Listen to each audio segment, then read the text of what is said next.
Welcome. I'm E.G. Marshall. Once upon a time, and not so long ago, the family was the backbone, the continuity of life, mainly the continuity. And with woman only recently elevated from Mrs. to Ms., the family began with a sire and ended with a scion. Unfair, unreasonable, ridiculous, of course, right out of the Middle Ages. But the habit persisted through the Victorians. This tale falls midway between. A story of a man's fall to the consuming fires of eternal hell. And it begins appropriately enough with a roaring, crackling fire. Our mystery drama, The Dice of Doom, was written especially for the Mystery Theater by Ian Martin and stars Michael Wager.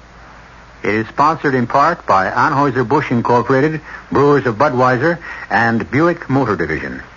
I'll be back shortly with Act One.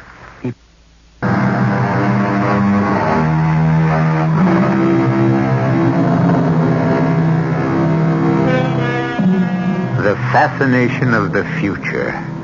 It haunts and tempts all of us. If we could just know what it held for us. But that's only because if it should be bleak or full of disaster, the human heart cannot help but believe that foreknowledge would help us somehow to change it. But in saner moments, all of us should realize it is far, far better not to know what fate holds in store for us. How much better Rudy Schroll would have been had he left it to luck, fortune, the roll of the dice. That is, any dice except the ones he came to own. Father? I'm still alive, Rudy. Take me upstairs. Of course, but I want to know what was in the papers you burned. Have no fear. I shall not let life go until I tell what must be told. But upstairs, please. I want to die in my own bed.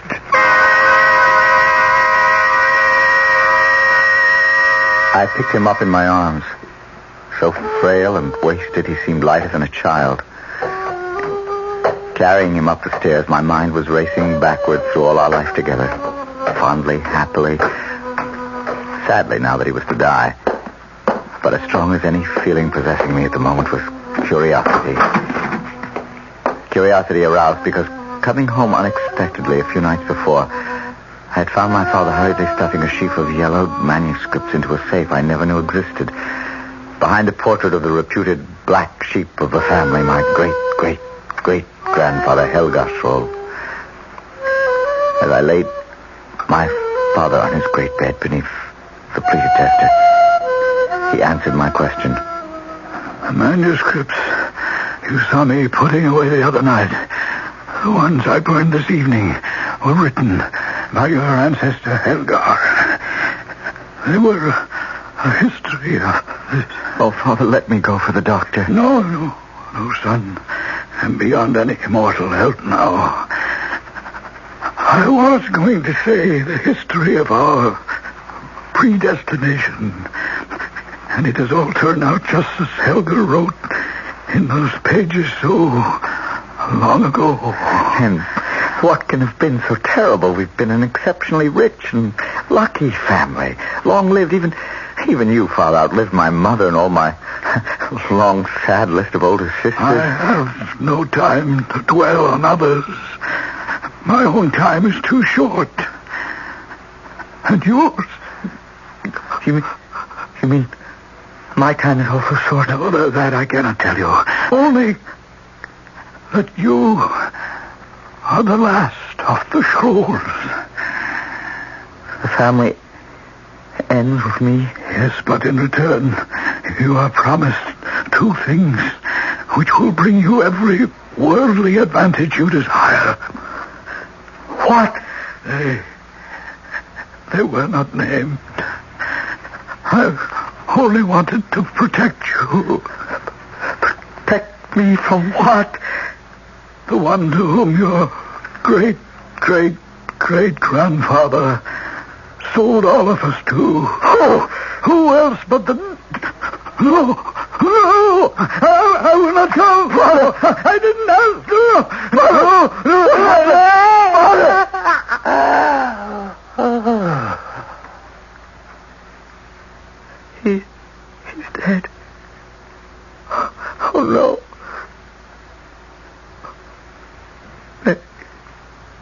May God receive you into heaven as you deserve.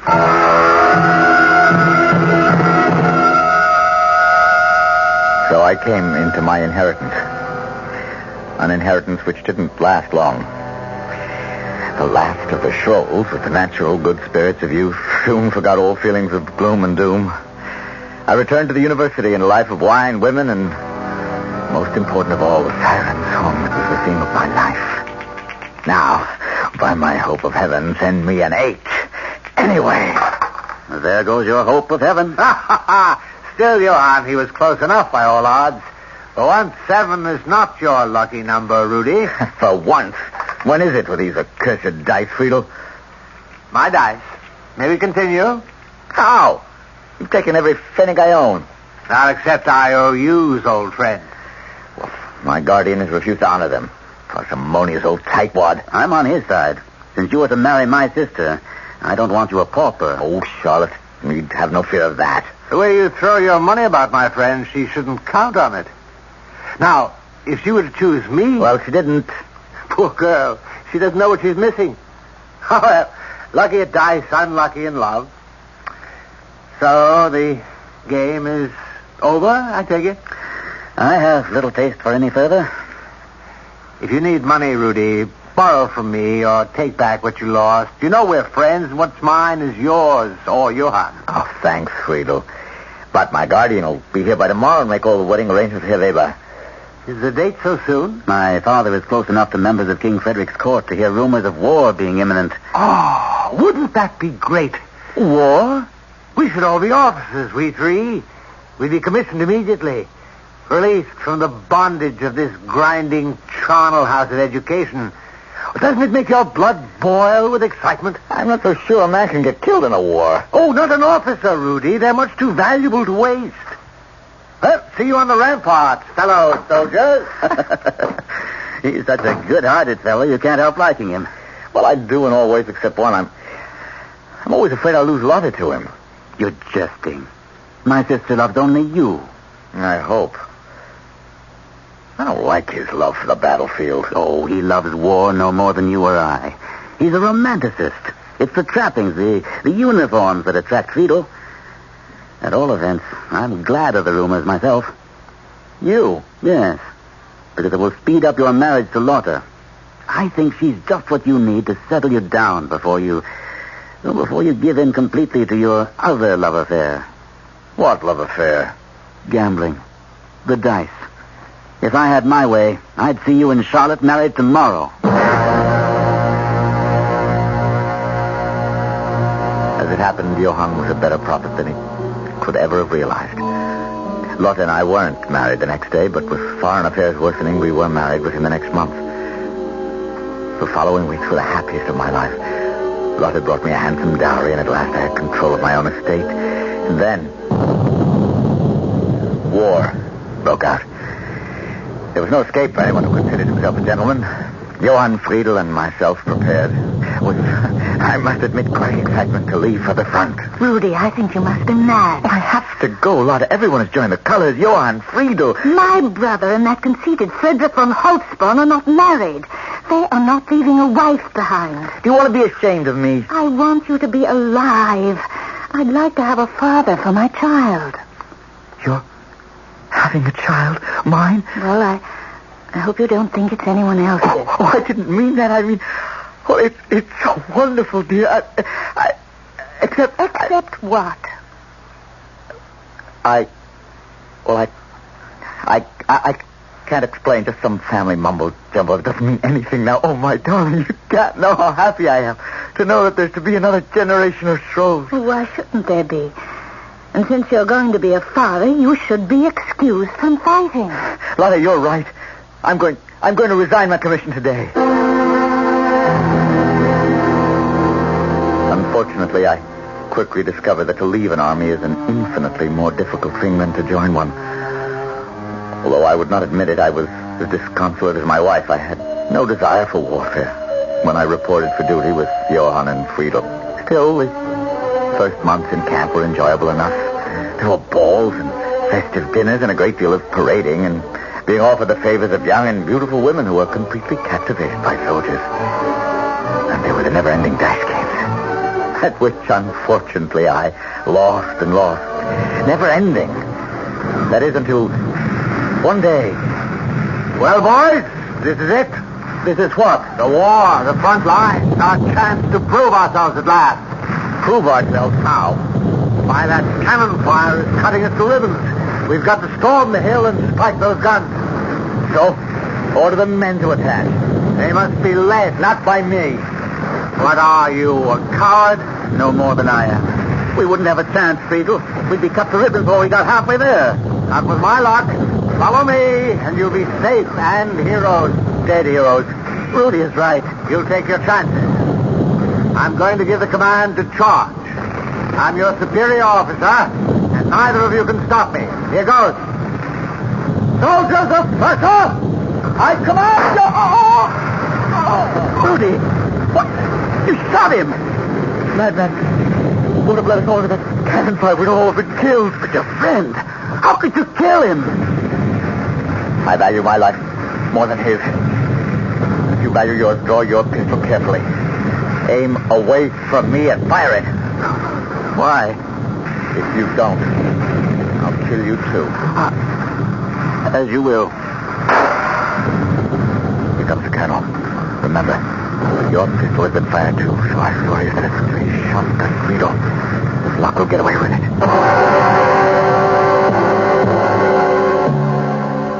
But our luck held only up to a point. Nobody had seen which of us fired the shot, but the bullet was lodged in the back of the head. Johann and I were separated and held for court-martial. It is the decision of this court-martial that murder has been done, and one of you must pay the penalty with your life before a firing squad. I ask once more in the name of God and of your honor as a soldier that the guilty one confess and not have two murders on his conscience. I did not do it. Rudy, how can you... Would you make your sister a widow to save your own life? I did not fire the shot. Very well. This court-martial hereby pronounces the death sentence. The fate of the man that I will be settled by a roll of the dice. Low man will lose. God, take him away. All that night I wrestled with my conscience. What little I had left, by morning I was almost ready to confess. Even the family prophecy was against me.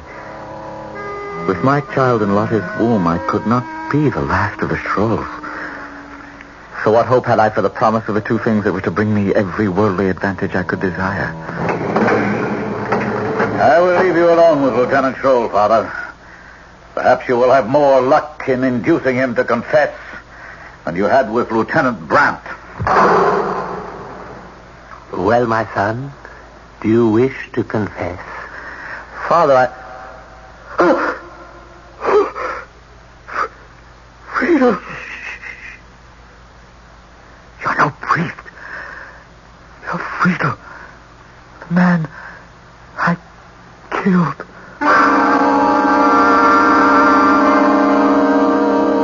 True enough, as the friar pushed back his cowl, his face seemed to be that of the murdered man. Was this some trick of Rudy's tortured conscience?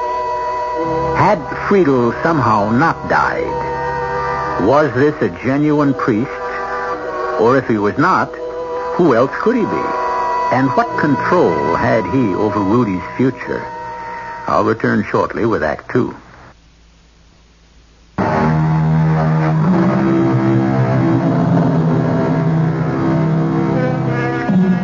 In the cell, tortured and dizzy after a sleepless night, facing the fact that a throw of the dice may place him before a firing squad within hours, Rudolf Schroll gazes in horror at the man who stands over his bunk, clad as a priest, but whose face is the face of the friend he murdered. Or is it? For to his fevered gaze, the face seems to swirl and shift and take on many forms, till Rudy is sure of nothing. So, little brother Rudy, I suppose you never expected to see me again. Who are you? You don't remember me? Is it so easy to forget an old friend's face because you shot him in the back? If you mean Friedrich Halsborn. He was mad. If we'd followed him, we'd all have been killed. No doubt.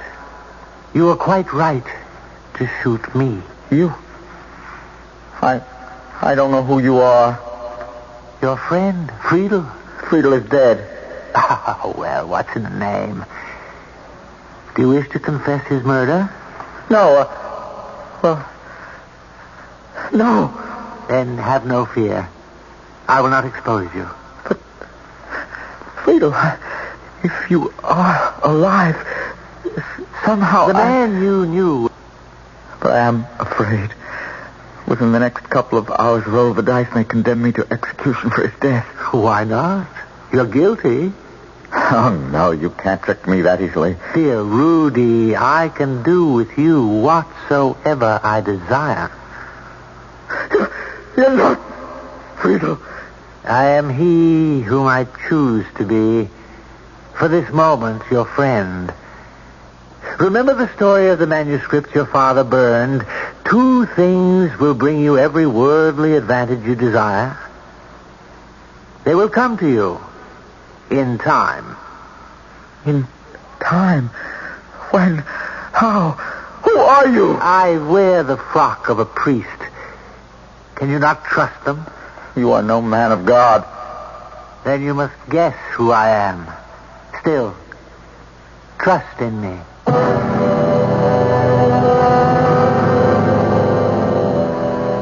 I dared not admit to myself who my strange visitor was. I was numb by fear. And before I knew it, I was led from my cell to the place of execution. A large and expectant crowd lined the route and followed me to where a sandhill had been built for the execution. It was there I met Johann. Rudy, you still will not confess? What about your sister Lotte? Drummer, bring your drum. Lieutenant Brown, yours is the first roll. Here are the dice. Throw them on the drumhead. May God defend me. Double 6s. God heard my prayer. Well, do you wish to roll, Lieutenant?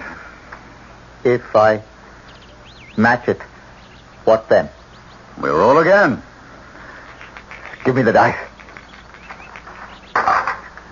One of the dice. It broke in 2.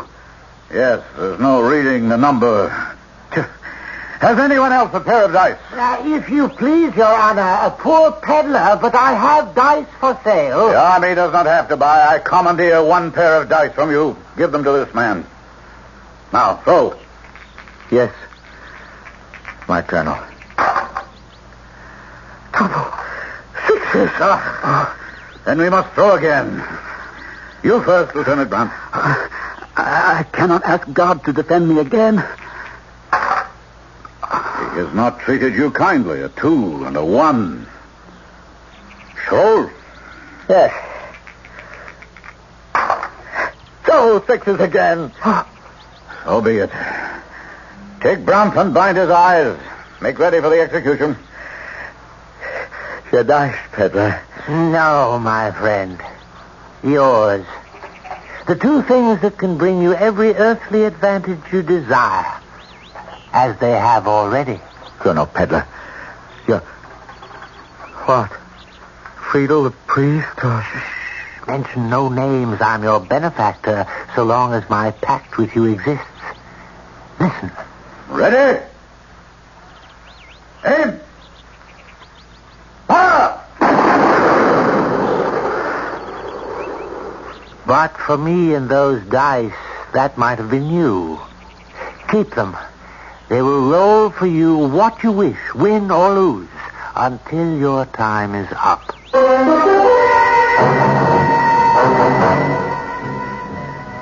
On the sandhill, my best friend and my wife's brother lay dead, riddled with bullets.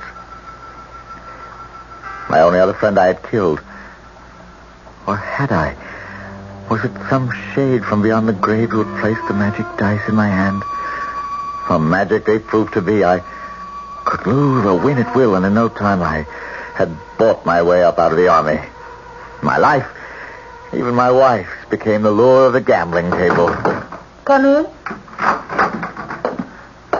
Oh, it's you, Rudy. Who else would you expect, Lottie? Oh, the stupid little maid of mine. I'm waiting for her to bring my dress. What's the matter with any of the others? And nothing I have will fit me. This child of yours is ruining my figure. Upon my word, I'm glad in more ways than one you're carrying a child. Now, what does that mean? Even as it is, the men all pay too much attention to you, and sometimes I think you to them. The baby, that's all you care about anymore. Not me, just your precious child. You don't know how important it is to me to have a son. A son. My body is just a machine to manufacture your son and heir. So help me God, if for no other reason than just to spite you, I pray night and day for a daughter. If I produced a lowly female child, wouldn't there be the devil to pay? In any case, there will be the devil to pay, my friend. Rudy? What? Are you all right? Why do you ask? Well, you suddenly went as white as a sheet and stood there as though you were listening to someone else or something inside you. It was nothing. Well, I didn't mean to tease you about our child. If you're angry about that... I'm not angry. Oh, that'll be Elsa with my dress. Now, are you going to take me gaming tonight? Tonight? All right, but afterwards, I'll meet you downstairs in the library.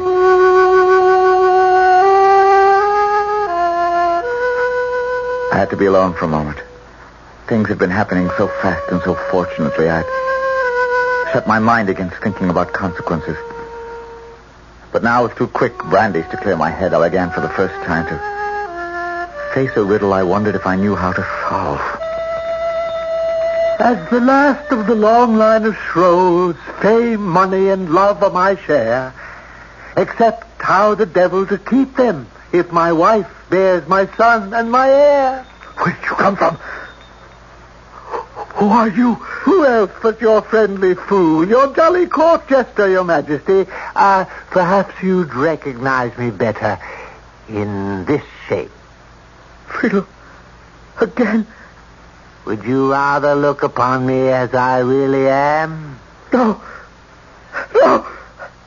I must be going mad. You can't be Friedel. Of course I can't be Friedel any more than a peddler, a priest, or a jester. You know who I am. You also know a pact was made with me long ago, that you were to be the last of the Shroves, and that I would give you 2 things that would bring you every worldly advantage you desire. I have kept my part of the bargain. The devil's dice you have. But you have not kept yours. Your wife is carrying a son. There's nothing I can do about that. There is no way I can destroy my own unborn child. But I can. You have only to ask. No. Very well. You have made your choice. One last word. If you ever need me, light a fire at the last stroke of midnight, throw in the dice, laugh loudly. The dice will split, and I shall come to you.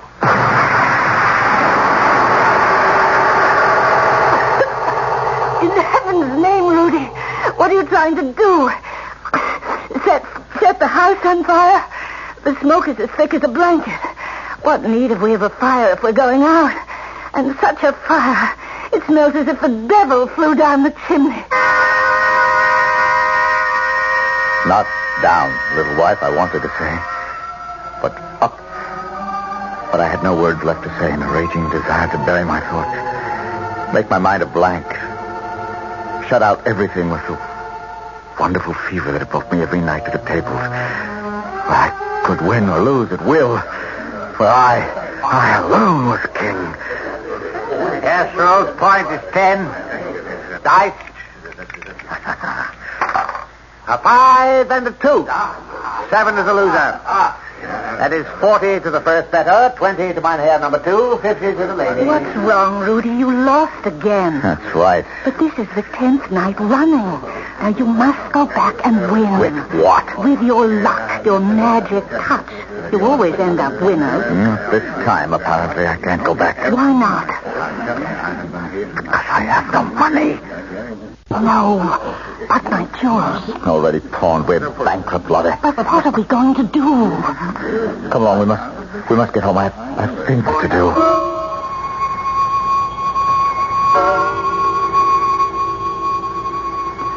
I put a sleeping powder in Lotte's evening draught that night.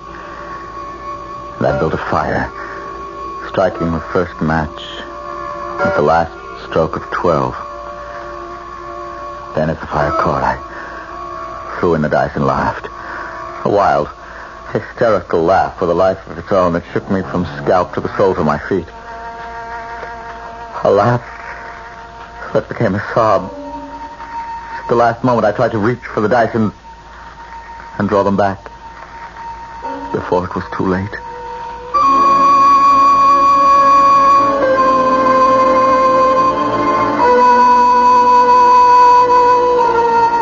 Gambling is a fever as overpowering and as vitiating as drugs or alcohol.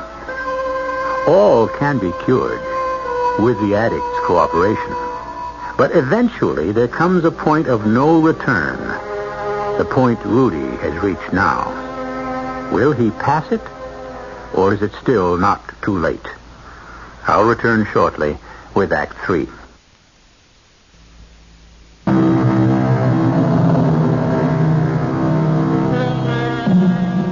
Rudolph Schroll stands before the fire he has just lit, his hand extending to pick up the dice from the flames. But in the very act of reaching, he draws back. Is it fear or greed that forces him to leave the dice there to split in the heat and summon up his nemesis? Is he committed to take another step on the road to eternal hell? It's too late. The dice have cracked.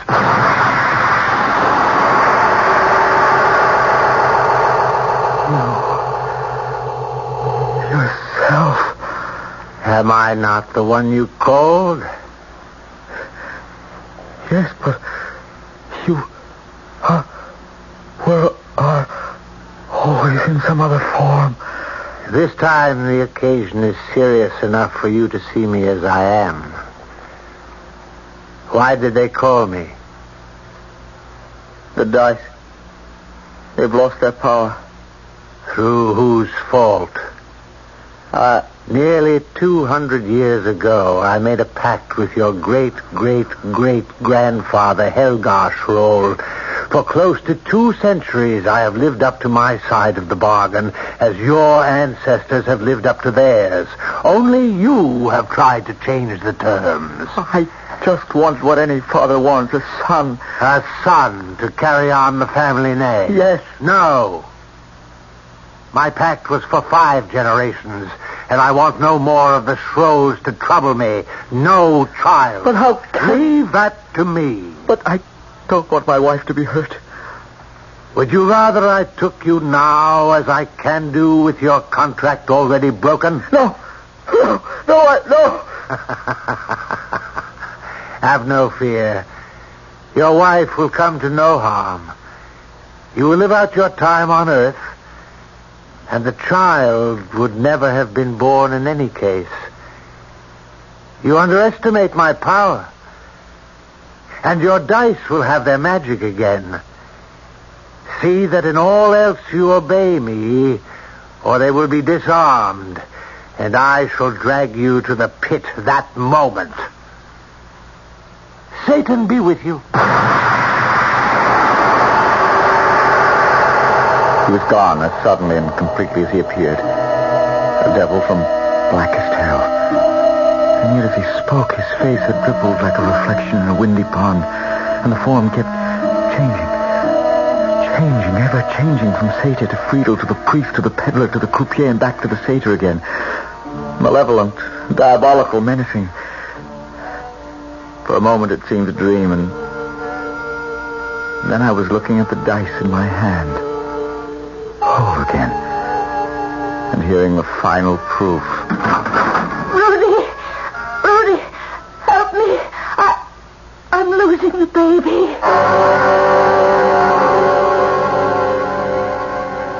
It took a little while to raise enough to get started again. But once I had a stake, I was merciless. When I cleaned out everyone's pocket in one town, I'd move on to the next. We lived up to every magnificent penny I made. Our parties were legendary, haunted by every profligate in Europe, stained by every sin in the lexicon. Lotte failed to recover her figure. Wine and brandy the culprits now. The Baron von Schrollhausen, as I called myself, was much too rich to be unattractive. No matter what my excesses. And so at last we came to the Riviera in France to run up against my most formidable rival in the game of chance.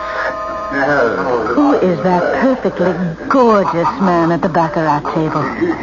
That, my pet, is the Comte de Mauvrais, the second most important gamester in Europe. Oh, some say the first. That's a matter we'll settle someday. Is that the Comtesse by his side? It is. And she is beautiful. She's a painted hussy, that's all. Oh, he's getting up. Perhaps he'll come our way. Lotte, here's 100,000 francs. The wheel is waiting for you. Oh, but I prefer to meet the Comte alone. Go. Yes, Rudy. If you insist. Very few things would tempt me away from the baccarat table, but I believe I recognize the great Baron von Schrollhausen. At your service. And I'm flattered at the recognition. The Comte de Mauvrais is, of course, known worldwide. Oh, I am flattered in return. May I present my Comtesse, Margot, the Baron. A pleasure long deferred, Monsieur le Baron. That is your wife who just left? Yes, Lotte, she is not at her best these days. Oh? Well, I'm being unfair only because I am blinded by your beauty. Fluttering little hands lay in mine like a bird's as I kissed the back of it. But from her palm to mine was passed a tiny ball of paper.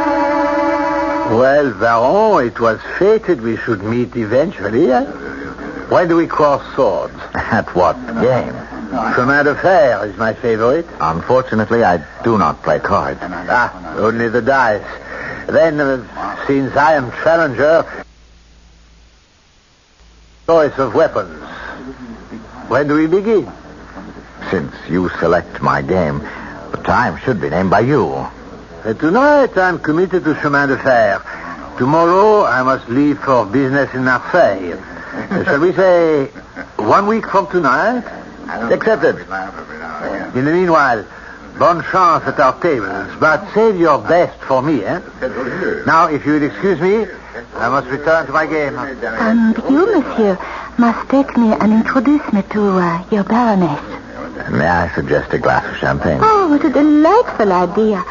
Especially since they are serving on the other side of the casino. Especially. It will give you a chance to glance at the billet doux past you, unobserved by either of our spouses. I must admit it has been burning a hole in my hand. So I shall read it as we stroll. Unobserved.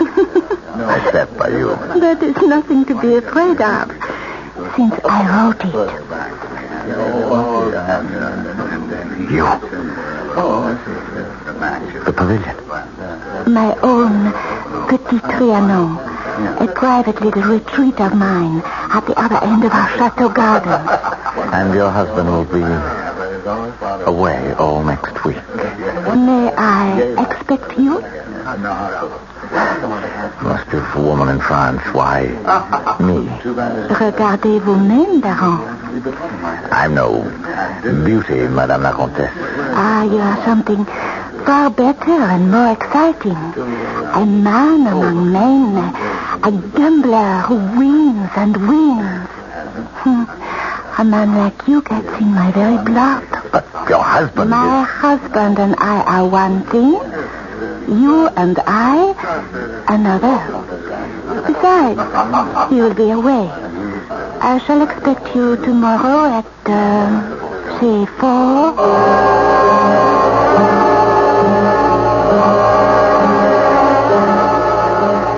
You are marvelous. Everything I expected of you. My lover, my strong one. What is your strength? My strength is your desire for me. Then meet me again. Tomorrow. Here. Same time. The same magic hour.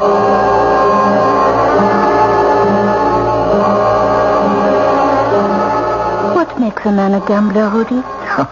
I don't know what makes a man a doctor. Study, dedication, desire. Well, for a gambler, the first two, but the third, that's a fever, Margot. Must we waste our short hours together talking? Not when you mention fever. That's what you've become for me. But you've already won me. Not enough, not yet. Not for me. With you.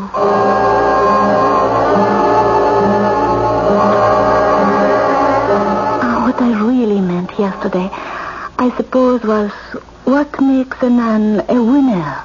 What makes your husband one? That's simple. He's rich enough to be able to play long enough till the odds have to tilt his way. What happens to us when he comes home? Do you go back to him? I am a very selfish woman, Rudy. I love my pleasures and my comforts. And you. Then if I promise you I will win the game, do I also win you? Oh, you'll never beat Le Comte. And so, 3 days later, the great game began. I let the 200,000 francs ride. Will the Comte cover me? The ballon is covered. Very well. H is the point. Easy H. Anyway. I win. My dice, I believe. 11. A winner. I let all ride. How much is in the pot? 840,000 francs. You're covered. A natural lucky 7. Will you cover me again? It was impossible. 5 nights in a row I lost to the count. With my dice, but that couldn't be. No one could cast a spell over them but me. Unless I drew them from my pocket, examined them, twisted them this way and that under the light. But that was part of their secret. How could they be told from an ordinary pair? And this was no ordinary pair because I never let them out of my possession. Margot, Le Comte. I'd been taken in by one of the oldest tricks in the world. Where are they, Margot? Rudy, where? My dice. You stole them from me to give your husband. Rudy, don't be silly and put down those pistols. I suggest the same thing. So you're here, Monsieur le Comte. Very well, my dice. Oh, I swear I'll shoot that witch to charm them away from me. I don't have your dice. I warn you. I'll shoot her if you don't give them up. Shoot and be damned. Dieu. No. Mon Dieu. You've killed her. Just as I'll kill you to get my dice back. They are not yours, Rudy. They're mine. And I decided it was time to take them back. Poor Margot. Still, her death will serve a purpose. You will be guillotined, my friend. But don't worry. When you join me, I'll rejoin you. Damn you, my dice! You can't damn me. You think not? That was enough to kill me when I was Friedel, old friend. But you need more firepower than that to stop the devil.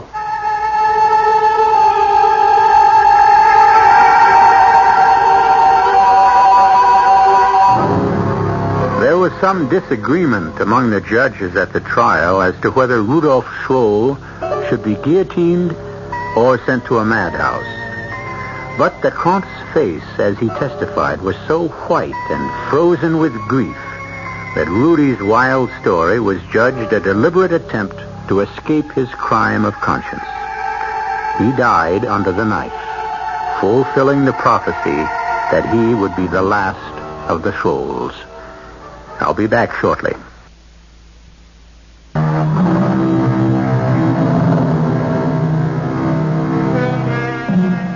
As for the dice themselves, no one knows what happened to them.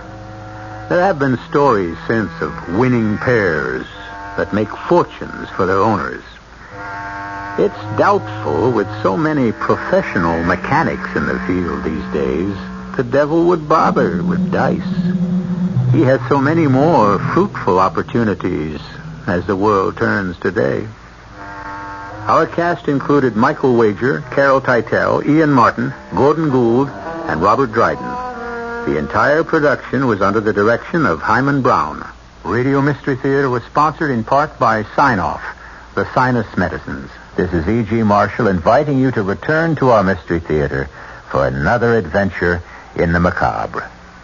Until next time, pleasant dreams.